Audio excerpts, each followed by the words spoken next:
how can you sleep at night? And he goes, oh, I sleep fine, this is my job. Since the start of the pandemic, there's been a huge explosion in pet ownership. Now, unfortunately, alongside it, there's also been a huge explosion in pet theft. And that's exactly what Olivia thought when she lost her beloved pet dachshund. However, she was wrong. She was a victim to a very, very cruel scam. In January 2023, Violet was out with her dog walker in Greater Manchester while Olivia was at work. I got a phone call on the Friday, I think it was about 12-ish, that can you send me a location on the Apple AirTag where Violet is because she's just run off. We were very calm because Violet does sometimes run off, but she always comes back. And it just happened that that moment her battery on the AirTag died and we just couldn't reload it. No matter how hard we tried, we couldn't reload it. With the help of a local volunteer group, she produced flyers and, of course, posted the news everywhere she could on social media. So my name, my number, my face was all over the internet. I exhausted social media and people were reposting my post like thousands of times.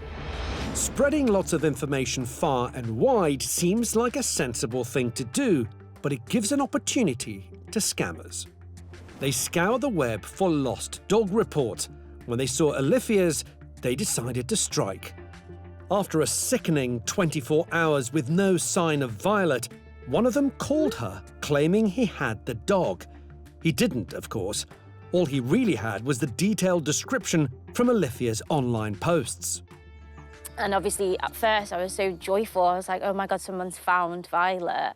Maybe she's no good to anybody.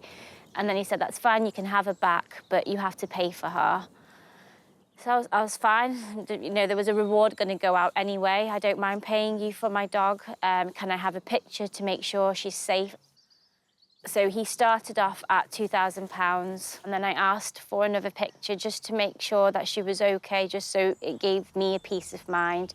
He said, ask me for a picture again, I'll send you a video of me killing her. We had agreed to meet at a car park in Stockport. All I remember it being was it was raining and it was dark.